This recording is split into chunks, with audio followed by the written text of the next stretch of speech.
Hey, is this fire? This is Anthony, the hiker. Are your Pokemon as feisty as ever? Mama Chop and me, we have energy to burn. We hike up mountains every day to work out all our energy. Oh yeah, I was battling the Sparrow the other day. It took off and I got distracted by a passing beauty. Learn from my mistake. Always stay focused on the job at hand. Alright then, be good. What's up everybody, it's the Fire Specialist here and welcome to more Pokemon Crystal.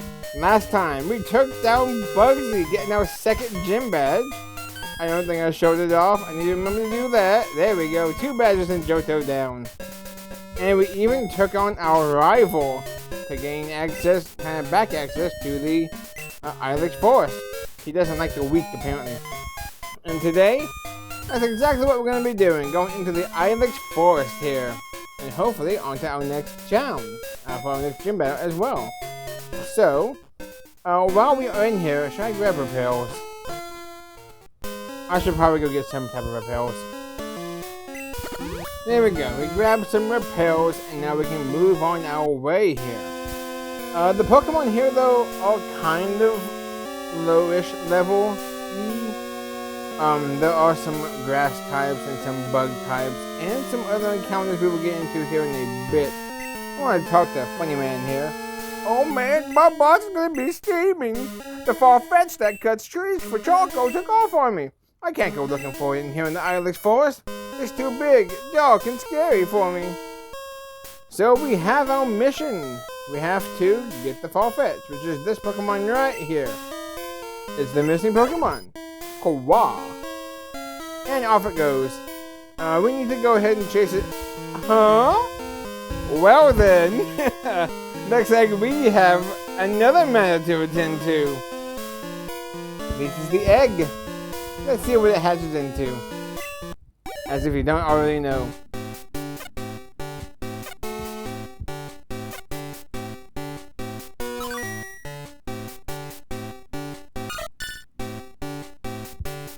Togepi came out of the egg.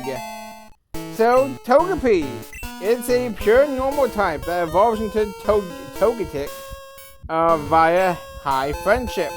Togetic is a normal and flying type though, but it's kinda lacking in the stats and move department for now. Obviously, we know that it gets an evolution in Legends, that being Togekiss. But Togetic, though, is not bad. It's a little bit hard to train. It gets Fly and normal type moves. And a couple other interesting moves as well. I do have a fun story when it comes to that Togepi, though. When the time comes. I feel like I have a bunch of stories when the time comes. But basically, with the Farfetch, you want to go to the back, though. The power effect will off. With the Farfetch, you just want to go around the back and make sure that it's going to run in this direction. Ha! My Farfetch! You found it for us, kid! Without it, we wouldn't be able to cut trees for charcoal. Thanks, kid. Now, how can I thank you? I know, here, take this. I don't really want it, though. It's HM01. This is Cut. Cut is a 50 base power move. With 95 accuracy, I believe. It's basically an upgraded version of Tackle, but we're about to get a better upgraded version. So, since we do need Cut, make sure you have a Pokemon that is able to learn it. I recommend Bellsprout. It can learn both Cut and Flash. And I guess we can take a look at our Togepi, by the way. It does start at level 5, and it has Growl and Charm. I believe it learns Metronome at level 7. Running back and forth can get you some experience, some friendship points that is, and you can evolve it into a level 6 Togetic. It's just going to take some time to do so. When you get the chance, get rid of Growl. Charm is just better. Growl reduces an opponent's attack by 1. Charm does it by 2. So you can use 3 Charms, and that equals 6 Growls. Now, before we do that, though, those people are already behind us, but they're going to teleport, just you see. Do you remember that charcoal that was in the Pokemon for $9,800? Well, we still don't have the money for it. However, you see what I mean by they teleported? Come back to him and talk to him again. You chased off Team Rocket and went to Ilex Forest alone? That takes guts. I like that. Come train with us. Oh, not him. Oopsie. Talk to this guy. I'm sorry, I forgot to thank you. Oh, this is charcoal that I made. Fire-type Pokemon would be happy to hold that. So he gives you a free charcoal. That's $9,800 worth. If you sell it, it'll be $4,900 in your pocket. But if you have a fire type, it'll give you a 10% boost. Well, I forgot to put on the repel, but Pokemon in here do include Pokemon like Oddish, Caterpie and Metapod still, and Paris. This is a bug and grass type. It has 2 4x weaknesses, but is the primary user of Spore, which is a 100% accuracy sleep move. They kind of had to put it on a trash Pokemon that gets balance it out. But now that we have our cut, which I guess I should probably go ahead and throw in another repel.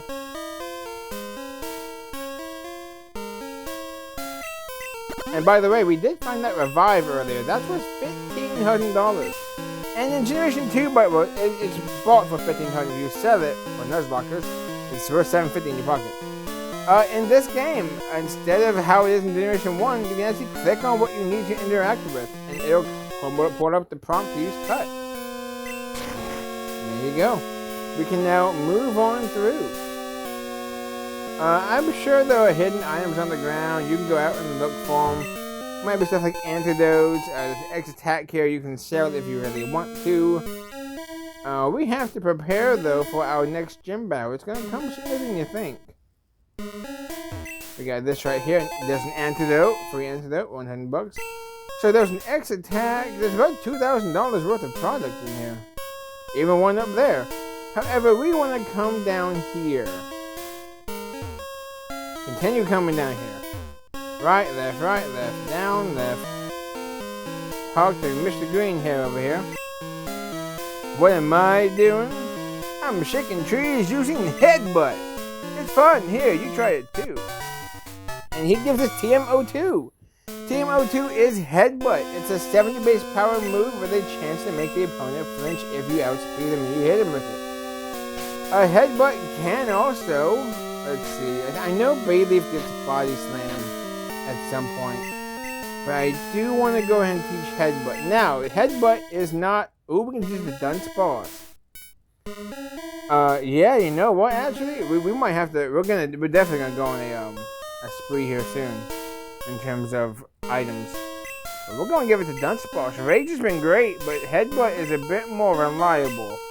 Because after all, Dunsparce might fall off here kinda soon. Let's see. Well, I don't want to get rid of Mud Slap or Glare. Defense Curl isn't bad, but I think we're gonna get rid of Defense Curl. Yeah, we'll keep Rage for like one more gym just in case. Dunsparce learned Headbutt. Now, that opens up different encounters, especially here in the forest. Pineco. If you recognize the Pokemon anime, you can actually find Pineco. They are interesting. They evolve, they're pure bug type, but they evolve into the bug and steel type Fortress. Like I was trying to say, if you watch the Pokemon anime, you probably would recognize that Brock caught a Pineco. It evolved into Fortress as well as his first steel type, even though that should have been Steelix, to be honest. But it's a bug and steel type, only having one weakness in that final form. It is a little hard to use because of its lack of moves. It doesn't really get that many bug type moves. I think Pin Missile maybe by... Are you a trainer? You are a trainer, I forgot. So hey, we have some action finally. 10 minutes in almost. But yeah, Fortress isn't that bad. It's very defensive, but it also likes to go boom. You'll probably find your Pinecos at level 10, which will have the moves Tackle, Protect, and Self-Destruct. Self-Destruct being a 200 power normal move that will cut the opponent's defense in half when it lands, basically making it a 400 power move at the cost of you fainting automatically. It is the very definition of a nuke. It will run explosion later on, and it's also quite capable of using rollout tactics as well. Besides that though, I don't think it gets a steel type move, so if you're going to use it, it's kind of for the defensive purposes and blowing up. Now it does get access to the new move introduced in this generation as well, called Spikes. Now, we get Poison Sting. 15 power move with a chance to poison. We'll learn it, I guess. We have Mud Slap, we don't need Sand Attack. So we'll get it just for fun. But, what was I saying about Fortress, though? It evolves kind of late at that, but it's not... I mean, it's a good Pokemon if you want to give it a shot. It will have stuff like Tackle. Alright, let's see, can we encounter one ourselves, actually? Want to headbutt it? Don't suppose to do the headbutt. There you go. Now, some Pokemon might actually appear asleep. There it is right there, Pineco. Now, I'm not going to catch it for the team, but let's see if we're able to go ahead and catch it ourselves. Can we Poison Sting? They didn't use Protect, so 50-50 chance of blowing up.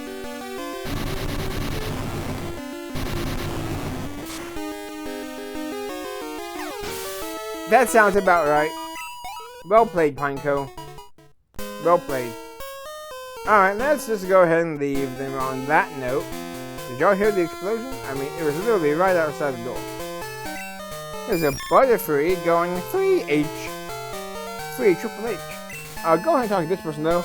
Oh honey, you're making a Pokedex? It must be hard if Pokemon won't appear. Try using this TM. You can appear, Pokemon can appear if you just run around in grass. It's a sweet scent. It's not that good of a move, it's not enticing whatsoever. It'll reduce the evasion, so it's kind of like a reverse double team on the opponent. It could have some niches if you're going up against a double team mon, I guess. But besides that though, it's not really all that in a bag of fries. But we are now on Route 34. The Rule 34 route, per se. But we got some people on this route we want to take on, and some Pokemon we can see. This is the important one though, especially if you are raising a Bellsprout. You want to go ahead and talk to her, and battle her, and defeat her. She does have an interesting Pokemon in her team though. Picnicker Gina, or Gina, if you really want to be that guy. But she uses Hoppip, level 9, which means it shouldn't have any attacks. There goes one. She has another one I know of. Another Hoppip. Is this level 9? It is. Hoppip number 2 goes down, but her last Pokemon is the interesting one though. It's Bulbasaur. Pokemon number 1 in the National Deck. She has a Kanto starter. We'll go ahead and just keep on using Tackle. Razor Leaf is quad resistant, and we can't poison it with it being poison type. And we'll use one more. What is it? They're just using their own Tackle as well. And that should do it for Bulbasaur. And we get a useless crit, but eh. Bayleaf, show them you're the superior grass type. Oh no, I just can't win. Go and talk to her.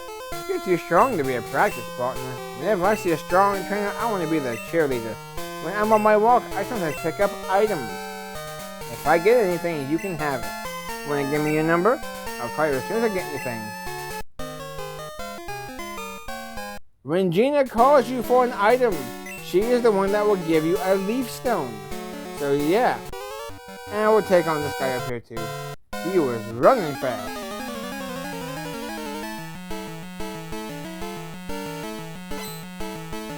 Youngster Ian, or Ian, whatever you want to call him, has a Mickey. Too bad he couldn't take my hat.